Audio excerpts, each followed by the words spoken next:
Hi everyone, and welcome to the second community meeting for HealthTech Nordic. My name is Margareta Valentén, and I am the project manager of HealthTech Nordic, sitting in Lund. It is 2 weeks since we last met, and since we had our last community meeting, and I do hope that you are all safe and are coping with this strange situation. I am keeping my physical distance from towards the world from my home here in Lund, but I am staying socially close to my loved ones, to my colleagues, and also to you, startups in the HealthTech Nordic community. Today, we are 178 member startups, and we have another 10 that has applied that we will take care of. So we are a growing community. And together, we are changing the world through digitalization of healthcare and welfare tech. It is exciting times that we are living in right now, and it is exciting to follow this digital transformation right now. Things that were impossible in December are all of a sudden simple and easy to change, like the reimbursement system. It has been changed here in Sweden and also in Denmark. So now digital solutions are possible in a way that wasn't possible before. Procurement processes has also changed, opening up for new suppliers, startups, and new solutions. At our last meeting, some of our members and some of our partners told us about their quick pivoting and their change of business idea to follow the need from the market, their activities and much more. And if you missed that meeting, we recorded it and it's published, and you can find links to go to that meeting in our Slack channels and also on HealthTech Nordic's social media. We will record today's meeting as well and publish it latest in next week. During this meeting, I urge you to please use the chat function if you want to post questions, if you have requests or any other thoughts and information that you would like to give. Erik and Elida, our communicators, will keep an eye on the flow and so that you can participate as well. Slack is our main communication channel that we are using within HealthTech Nordic. Here we can communicate with each other, startup to startup, project management to startup, and also within the project management.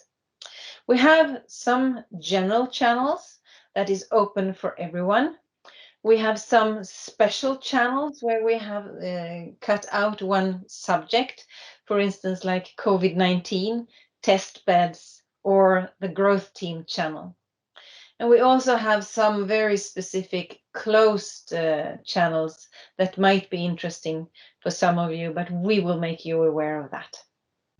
If you don't have access to Slack, please say so in the chat function here, and we will make sure that you get access to Slack.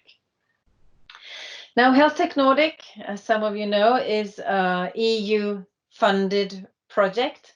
We receive funding from the EU Regional Development Fund, the Interreg Fund for Öresund, Skagerrak, and Kattegat. So it is Sweden, Norway, and Denmark closing into the water of Öresund, Skagerrak, and Kattegat. We are 8 partners. In Norway, we have Norway Health Tech.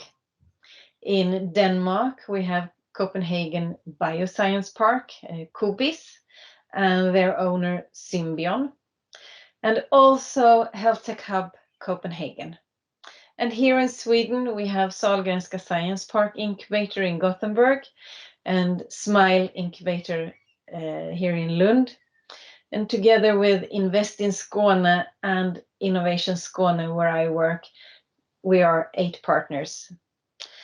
And we are doing everything we can to speed up your development so that you can grow your business and also grow your team. We get funded from EU and you should report and give new job opportunities back from this funding. So it's a growth project. Today's program will cover two main topics. The first one is the COVID-19 situation. We have asked two of our partners to bring in information from Norway and Denmark. We will also give you an out view over the international situation in mainly in South America. And we have also asked a few members to continue to share their the information they have based on the needs from the market. And this is the way we work in HealthTech Nordic. We share and we reach out to each other. The second topic today is on the team side. How do we take care of our team in these challenging times? How do we communicate in a good way in this new digitalized environment that we are getting used to? Lotta will give us a few tips on that subject as well. But before we start, I would like to give you some more information on upcoming activities. On the 23rd of April, our partner Smile will have a webinar on the subject Agenda 2030 and the Sustainable Development Goals.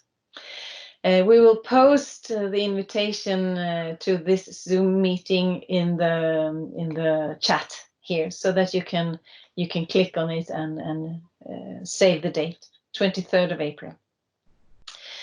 On the 28th of April, we will have a workshop on regulatory navigation. The invitation was published yesterday on Slack and also via email, I think. That day will cover two aspects of regulatory navigation. The first part is an open to everyone, giving general information, an introduction and an update on the latest development on the EU situation concerning the medical device regulation for CE marking. There is talk that the deadline is postponed from May until 2021. But you will get more information on that on the 28th of April. The second part of that day will be a Q&A session for those of our members that are part of this Öresund, Skagerrak, Kattegatt geography. And here we can open up for more in-depth discussions on issues that you have encountered during your CE marking process. So please answer to that invitation and join us. In May, we're going to have a workshop covering pricing strategies and market segmentation. More information on that one will come. That one will be open for all members and it will be recorded so that you can participate afterwards or take part of it afterwards. We have also other types of support, and I suggest that you reach out to your closest HealthTech Nordic partner and business advisors to get more information on those information. But now it's time to move on to today's program. And our first member startup that we have invited to talk about the COVID-19 situation is the company Cardiolys. It's a Finnish company, and I will introduce Normand. Oh, I just missed his name here. Normand Daudis from Cardiolys, and he will tell you on what they can do and help in this situation. Please, Normand, go ahead. And so, for instance, for the Nordic markets, if someone in the community, for instance, are already providing tools for chronic patients and are on the market, you would like to partner with them? Yes, we would see that we're in talks with several, and that could be something as a telemedicine platform, especially for some chronic condition monitoring, which would be ideally also the heart health patients, as they already have the access. They have the doctors on the other side, but maybe they lack some tools in the middle, either the devices that could be integrated or some analytics, which would allow to scale it much more faster just to have the manual analytics. Yes, I know there is many telemedicine platforms or consultation platforms in the area. Yeah, great. Thank you so much. Thank you. I urge you again, the others listening in, please write in the chat if you want to contribute to this discussion in any way. Now I let Learning to Sleep Michael Gustafsson in to tell us about what you say. Hi, Michael. Hi, wakey, wakey. I'm here. Nice to see you again. Nice to see you guys. So I asked you to tell us what you see on the mental health side in this situation. Yeah. So if we look at, if we look at the first month of COVID-19, we actually could see a decrease in on our side, and also the other companies working with mental health has had a decrease in contacts with patients. But then the last, let's say, 2 weeks, we have seen more or less an explosion of people who look for both general psychologists and people that need help with better sleep. So what's probably happening now, to quote the CEO, I talked to the CEO of Mindler the other week, and he said that the pandemic that will follow Corona is a pandemic in mental illness. And that's probably true, because people are really, really worried now, and will probably develop more mental health issues further on. So so what we can see now is that the debate has started when it comes to mental health issues, and we'll probably see an increase in mental illness during the upcoming year or years. All right. And there are a couple of companies in this community addressing a variety of issues, and you know them all, I guess. Yes. Yeah. So I mean, when I talk to the other our colleagues working directly with mental health on the Swedish market, like Mindler or Protamera or even Progress Me, that works with eating disorder, all of them see now that they get more and more active contacts. So people are at home now worrying about their just worrying and developing different types of mental health issues, unfortunately. Yeah. Do you see anything related to elderly specific? Yes, I mean we have a growing number of elderly people with sleeping disorder, but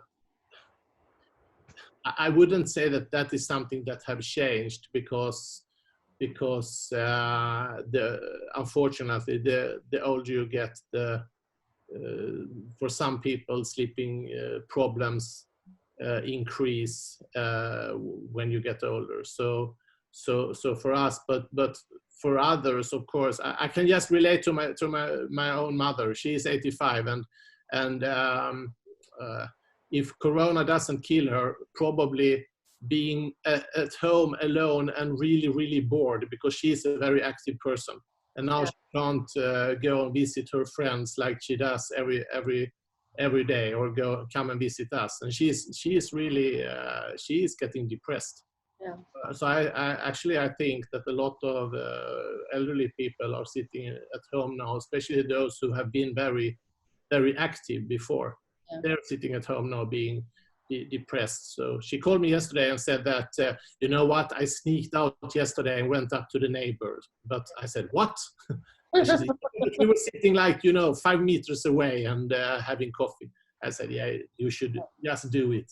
Yeah. Never mind. I mean, it's killing her not being able to meet people. Yeah. So, and it's probably the same for a lot of other people who are old. Yes. Thank you so much, Michael. I turn now to Dossier. You were here the last time as well, and I saw this newsletter from you. I think it's Janne Sonnenberg. Yes, Can you I'm tell here. us more about what you learned recently? Hi, Janne. Yeah. Hello. Thank you for getting the opportunity to say something again. Well, the thing is that in Dossier we deliver solution for competence assurance and management, and we are a very strong vendor in Norway, and we have some customers in Denmark, but no doubt that we are stronger in Norway, where a lot of hospitals and municipalities and regions uses our solution.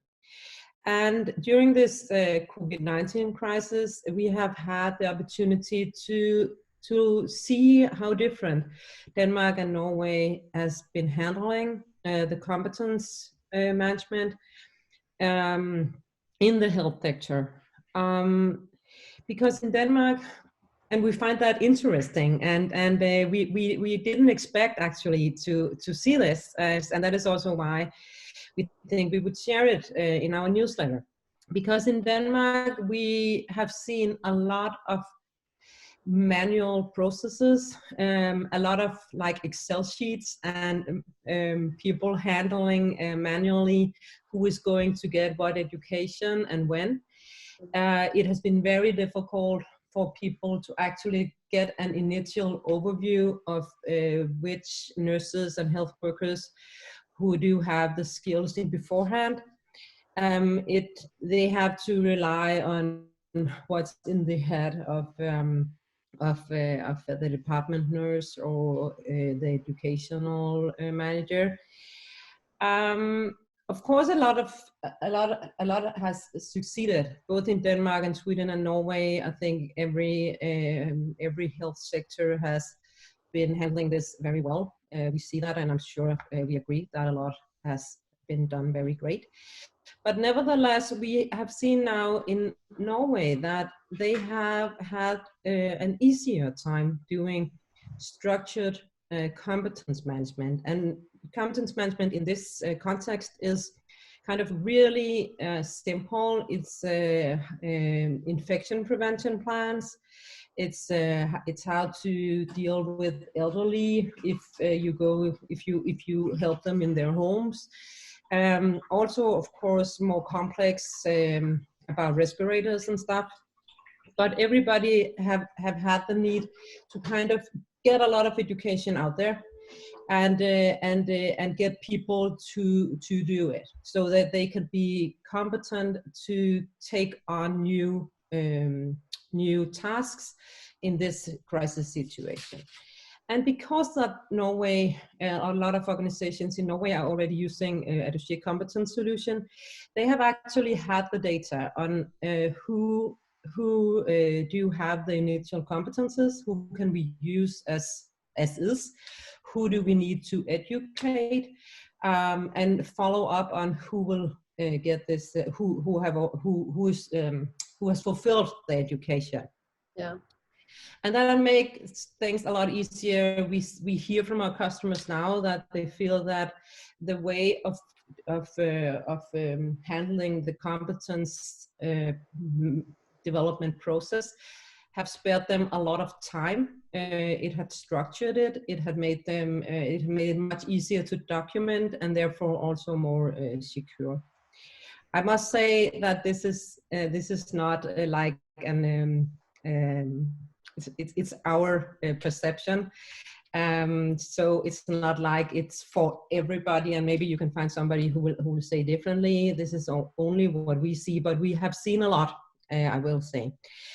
And what we do expect from the future is actually, for a lot of countries and health organizations, they will discuss now how will they benefit from all the development and all the effort put into the COVID-19 crisis. How can they take all this competence and all these new processes and all what they have learned into the future, both of course in case of another pandemic, but also in kind of a smaller challenges. Yeah. They will discuss how to do that, and I'm sure that they will also discuss how to benefit from a more centered way of doing competence Really development. interesting. Thank you. I have to cut you there. Thank you. Yeah, so it's fine. much. I'm sorry. No problem. Vishal, you in the chat you raised your hand. Vishal from Sumondo. Are you there? He's here. Coming up. Camera on. Audio on. Yes. Hi, everybody. Hi. Hi, Vishal. Can you see me or just hear? Just here right now, but we're working on. I'm trying to start video. It's not okay. So now I got the spotlight. So you're on Yes. audio. Please Yes. take it from there. So yes, I'm from Sumondo. We are a Denmark-based company. Can you hear? Yes? Okay. Because I'm not able to see the video. So No, neither are we. But please talk. okay. So I will just continue with the audio. Yeah. So we are Sumondo. We have a solution. Do I need to present solution, or No, I need to also say something about what is going on in Denmark? Tell us what you see right now. Okay. So here you must have heard that it was a lockdown Yeah. here, and slowly now schools are starting where they have still not gone for full-blown school startups. So only the primary schools until class 5th they are going to open up, and slowly I think in May 1st or something they will start schooling from 5th onward to 10th. So half of the schools are still not open. People are meeting, but only in the parks if they need to. But otherwise, they are not meeting. They are not going out of homes. If they prefer to go out, they are going early in the mornings or late in the evenings. Yeah. And I guess it is happening elsewhere. Yeah. What I see is that one major change that you see, if you don't need to even type it, you know it. Stress. Yeah. COVID-19 is creating stress a lot. And if you just type in on Google also, then you will see all the articles about anxiety, stress, COVID-related issues. So stress is taking havoc now because of financial crisis and schooling and taking work from home, and then kids taking care. Everything is panicking. So we see a lot of changes in terms of controlling stress. Do you So this see is. any increase in your business? We have, frankly speaking, when we talk about stress, our solution, then they simply say that, oh, we are struggling with COVID, we are not able to talk. So they are so much in stress that even if you say, oh, we will relieve your stress, they are not ready to talk. So that's how it is. It's very interesting. Yeah. They are under stress, but we have a solution. They don't have a time.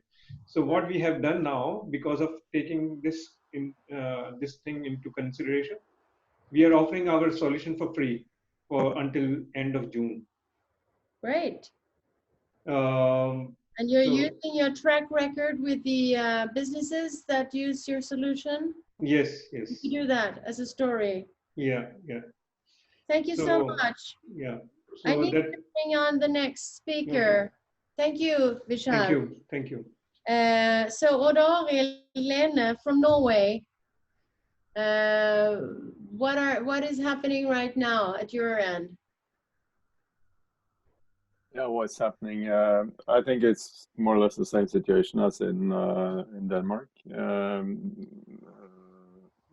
The hospitals seems to getting back to a sort of normal capacity, meaning that there is a number of them that has gone back to what they call green emergency status, and they've been ordered to restart normal treatment procedures. Which I think is important because for many of our companies, those ones that have not been working specifically with COVID-19 issues, so many of these projects have been stopped or delayed because of the focus on the resources available for the COVID-19. I think they now have quite good control over the number of hospitalized people. I think we are down to 160 that is hospitalized due to the virus, and there's about 50 that are under intensive care in the whole country. So they're starting to reopen the hospitals. But I think I would follow on to what Michael said, because what has not been done in this period since March the 12th is that most of the treatment procedures that should have happened specifically within mental health has not happened at all. And most of these cases are within, let's say, for young people and those ones that are categorized as under 18. And there is a huge backlog on treatment for mental illnesses, both specifically for the younger generation. So what we have been doing and trying to help out over this period is that we have been running a number of webinars to actually help out the buyers on the national level throughout the communication with the directorate and the ministry to help the national procurement processes to get access to all kinds of equipment. We have been helping the GPs, which are in our privately organized, and we were running a webinar to show how they can actually utilize video consultation for GP. That actually, the number of GPs using video consultations went from 10% to 90% in 10 days. And I think that's quite remarkable. They have been arguing that they couldn't do that for 3 years, and when they had to, they did it in 10 days. I think the capacity to actually change during a crisis is quite high. We had a similar webinar for psychologists. That is a little bit more heavy material to actually work with, and they tend to, there are a number of front runners that really say that they can utilize these kind of tools for normal procedures, but there is a big resistance. I can actually send you a link because all these webinars are available on our home pages. So for those ones that they can actually follow the Norwegian presentation, you can have a look at it. But for this community, I think the two most interesting seminars that we had last week or the week before Easter is that all the new financiation solutions or different tools that have been established specifically for the startup companies. We had a seminar on that on this April 2nd. And you can also go through that. And I think there's a possibility for a number of Nordic companies to actually go into a number of these projects. So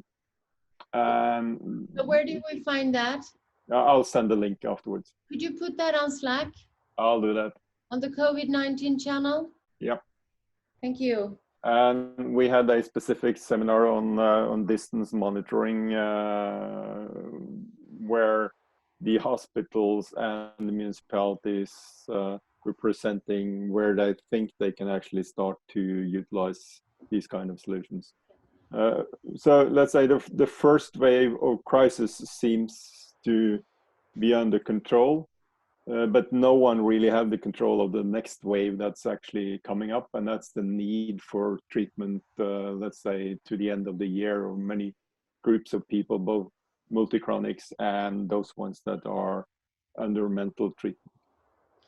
So multi-chronics and mental health next wave, and you will pass on a link on Slack. I'll do that. Okay. Projects that could be interesting for the companies. Yep. Thank you so much, Rorild. I asked Annette Fallosi from HealthTech Hub Copenhagen now to tell us about the call in Denmark and other things. And other things. Hi, everyone. I want to give you a little update on what we in HealthTech Hub Copenhagen have been doing for the last month and so. About a month ago, the 11th March, actually a few hours before the Danish government announced the partial shutdown that we've been living under, we launched a global call for health tech solutions to help handle the COVID-19 crisis. And we have had a huge support, especially from the HealthTech Nordic community. So thank you everyone for that. As we are right now, we have over 130 solutions that have signed up for this call. And all these solutions we are organizing into both a verified solutions list and a needs-based catalog. I'll throw some links in here and then on Slack afterwards if you haven't seen them yet. So we're in ongoing dialogue with both healthcare providers and other stakeholders on how these solutions could be used. What we've been doing in the first round, the last month, is we were looking at solutions that can directly help handle the crisis. But because, as Vishal also said, in Denmark, things are looking a little up now, and we are cautiously optimistic and opening up our society. In HealthTech Hub Copenhagen, we're also shifting our focus a little bit, moving on to a phase 2, where we're looking at the transition period, which is going to last a long time, anything from this year to, we also see news about a couple of years of living under social distancing. So we're starting to look at solutions that can help in the long term, in this extended period of social distancing, both diagnostics and treatment, but also very much on what has been mentioned before, mental health. And we also see elderly care as a very, very important part of this, also because of the whole social distancing part. Any solution suggestions that you might have for this, we would very, very much like to hear about. And then the other thing I wanted to tell you about, because in Denmark, in the Nordics, we're doing quite well, but there's of course a lot of countries we see around us who are doing very, very badly right now and in a huge crisis. So within HealthTech Nordic, we're actually preparing to start screening to look for solutions that can help other countries who are either very hard hit by the crisis or are less resource rich and therefore need some different solutions. Also countries running larger refugee camps where COVID-19 can be a really, really big issue. So we're looking for solutions that are ready to scale, that can function as standalone solutions with a low resource usage. And if it includes a use of a device, it has to be of a high simplicity to be able to be used in these countries. You will hear more of this later as well, but this is just the quick introduction to put the thought into all of our heads. Thank you very much, Annette. Aldo Vermiglio, my colleague from Innovation Skåne, is also involved in this other countries, low-income areas and refugee camps as well. But you have a specific interest in Peru and in Mexico. Please tell us what's happening there. Yes, so things have changed really quickly. We have been in talks specifically with Peru, with City of Lima's healthcare provider for several months now, in trying to introduce health tech solutions. However, in the last 3 weeks, they contacted us, basically desperate, to try to see if we had a solution that could be implemented quite quickly. So we started the project, tried to get a solution that could be implemented in near 3 weeks. And one of the things that we have found first is that the needs are quite similar. Yeah. It is monitoring of chronics, monitoring of the COVID-19, and being able to locate the people and follow them up, and the possibility of not overloading the emergency rooms. So very, very parallel needs among different countries, even if they're low income, of course. Things have gone very fast, which is something very interesting for a government-owned institution. However, there's been a big challenge in trying to give the team, the local team, tools for them to really explain the solution within the hierarchical bureaucracy. So it's going fast. There is a lot of pressure, but then they have the solution in their hands, and it's been very hard to explain it to the upper levels, management, especially the upper politicians, especially the upper levels of government. So it has been key for us to be just behind them, help them go to the board meeting, to the mayor of the city, and really be able to explain this in a very detailed and simple way. No? And then another thing that we have found is that given the crisis, but I also see it as an underlying element in this country specifically, is the access to resources. There is a very interesting, very interesting funds and very good resources that really could be an element for co-financing the expansion of our companies. Yeah. And obviously, with the emergency, these have been unlocked, but I do see potential in the future as well. So it's something to look at. So we will communicate with you guys, whatever needs we see, how to build up support from Nordic solutions to Peru and Mexico too in the long Absolutely. run. So thank you so much, Aldo. I think that's about it. Is there anyone else urgently? No. Heard a lot more. I will just tell you that Koala actually managed to rush the FDA process into allowing them to monitor lungs as well, and FDA approved yesterday. So FDA is rushing things, and so may Europe be. So, okay, thank you so much for now. Let's keep the discussion going on Slack.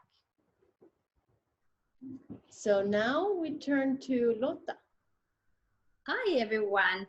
Good to see you. And I'd like to say thank you for all your feedback and your emails and questions from last community meeting. It was not as much on Slack as we hoped for, but here is actually my mail address where you reached me. And I show it to you now if you have comments or feedback or something to tell me after this time.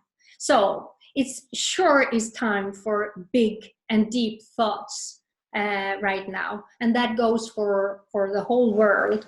In my professional life, I can see this. Startups seeking a speaking partner, business advisor, not only to talk about what's going on with the organization, but also how to deal with, as we heard before, worries and anxiety. I also have lots of communication and conflict management issues. And therefore, I thought it would be a valid idea to talk today about communication. And maybe next time we can go into a little bit about conflict management. And here is the point where I was going to share some questions that you had, but I will actually skip that and I will post the question and my answer to it in Slack. But one of the questions that came was, what is, and now if you haven't heard me before, you don't know what I'm talking about, but then you need to see the movie. from last time. So, because I talked about the 5 key scales of a high effective team, and one question was, what is the most important key to work with right now? And that leads me to the topic of today, because the answer to that is effectiveness. And effectiveness is about communication. So we need to talk about communication.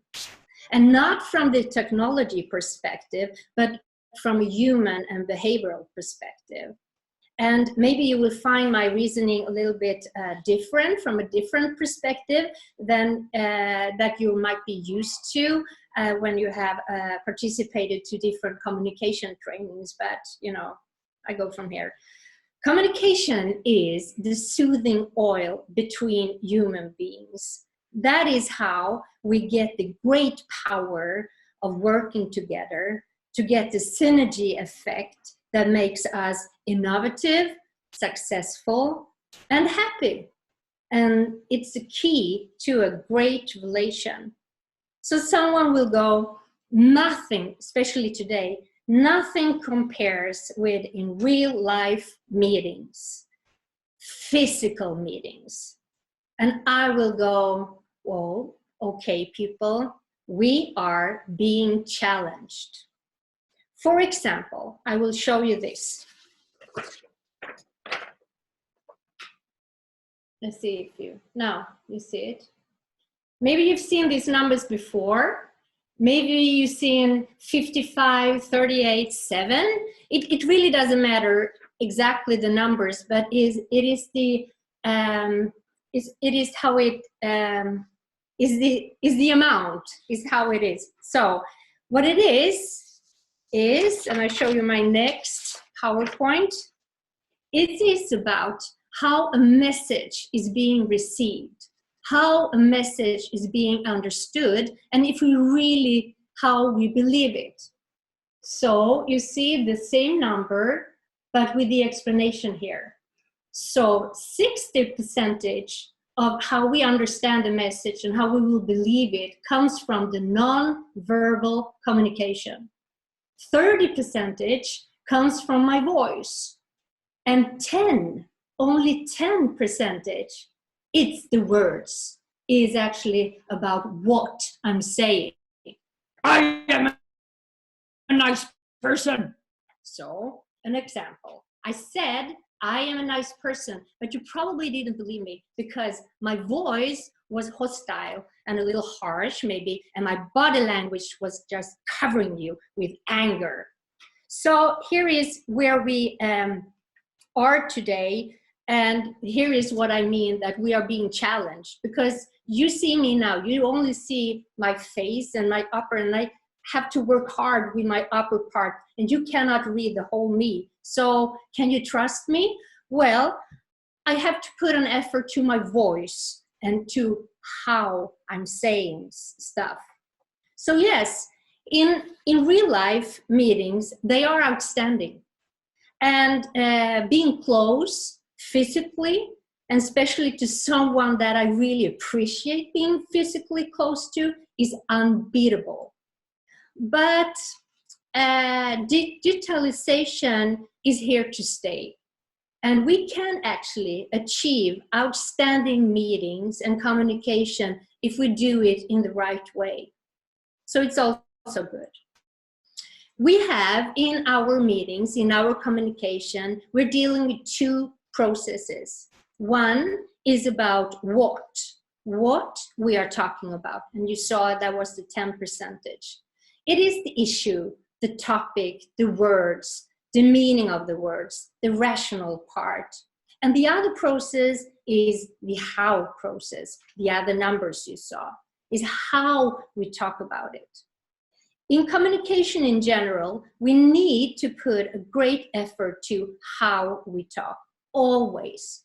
Especially now, especially now when we are being challenged.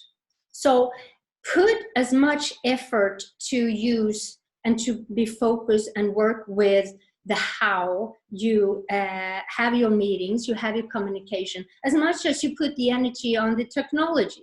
Pay the same attention be alert. One thing to help us in the digital communication is actually the form, how we formalize the meeting. Everything that it taught us when we took all these classes in how to have efficient meeting courses, they are very, very valid in the digital world.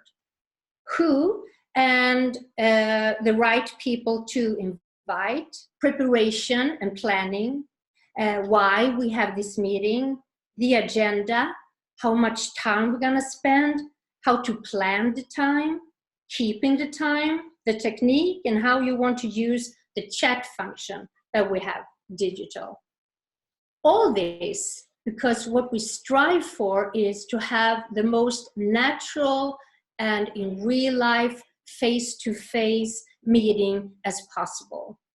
We must strive to achieve the feeling that people are with us, that you who are listening now to me and me, we are doing this together, that we are having a real social close interaction, not a social distance. So we don't feel that we sit here all alone in our room. That we obviously are, because I am here all alone in my room physically, but not socially. You need to create forms so that you feel that there is a communication going on and not a monologue. Also, you need to involve all these people you see, and I see here in small squares, I see all of you, and now it's different. Now we are not having a communication. Now I am having the monologue. But when you are communicating with people, you need to get involve those people in the small squares. And you or they in the small squares, they need to take the responsibility to strive for a feeling of communication. We all want efficient and good meetings, and you will never get that if you don't pay the same attention and the same effort to both parallel processes, what and how we say things. And there is a tendency here in the digital online meetings that we focus on the what, that will not develop digitalization, that will not develop health tech, nor increase mental health. We will instead is not the same. Let's go back to how it was before. And we want to strive for, that will be the consequence if we don't work with this.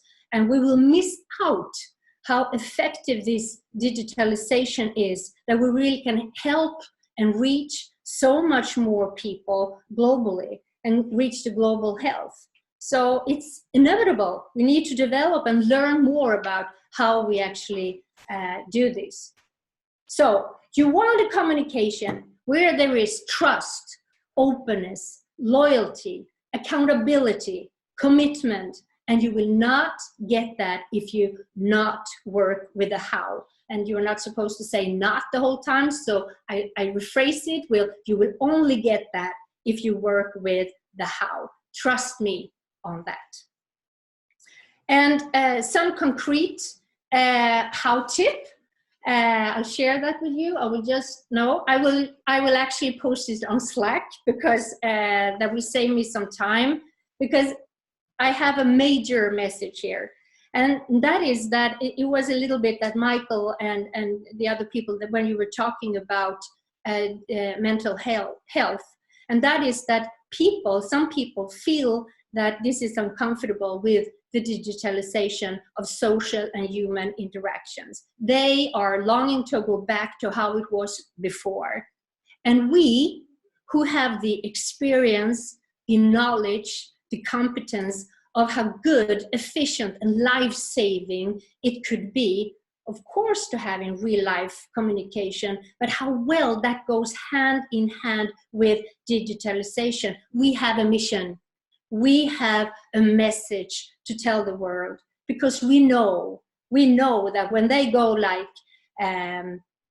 well, I can't do this, I can't use my Fingerspitzgefühl, my fingertips feeling in this meeting, I can't use my intuition. I can't take in and sense the room. We know better. So we in HealthTech Nordic, we don't think that we should go back to how it was before the Corona crisis. We think we are learning more and getting wiser. We are leveling up. And you, being in this health tech world, you have an opportunity to spread this mission and to spread the lessons learned to be long-sighted, sustainable, especially regarding mental health. Because this is what I see every day. Coming from and acting in the psychology world, I see the hesitance and I see the longing back to how it was before. Help me to convince that mental health world filled with old tradition, old sayings, old truth. Digitalization works, and it's necessary for the world to increase mental health. It's okay. My message is we are being challenged, but in how we communicate today, but let's take that challenge. Let's be wise and alert and aware. Thank you. Thank you very much. No, can someone unmute, or should I unmute myself? There we go. I hope that you can hear me now. Thank you very much, Lotta, for your insights. You always have an interesting twist on things. And that's why it's lovely to have you on board in this HealthTech Nordic team, and also to provide your competence to the community. I also want to say thank you to Normund at Cardiolise, Michael at Learning to Sleep, Janne at Dossier, Vishal at Sumundo, as well, for sharing your take on need and how to pivot and twist accordingly. And also finding your business opportunity, because there are business opportunities also in this situation. We just have to remember to communicate in a good way so that we involve and get everyone on board. And involving for HealthTech Nordic means communication through Slack. It is another sort of one-way communication, but that is what we are using. So please engage on Slack, post your needs or reach out to each other if you're looking for something. On Cardiolise, looking for companies to onboard onto their platform. So let's use the Slack channel. This was the second community meeting in HealthTech Nordic, and we have a question for all of you out there to answer before we say goodbye. So as the studio, can you post the question of how often we would like to have this type of meetings? I hope you have prepared it. That's what we agreed upon. I don't see any question. Is it coming or not? I don't know. I give you a few seconds to get it sorted out. If not, then I think it's time to... Questions. There is no question. Okay. We will probably post it on Slack then, in the community meeting channel, maybe. Then I'd like to summarize or wrap it up. Let's continue to communicate on Slack. Keep up the good work, finding your business opportunity, and until next time, goodbye everyone.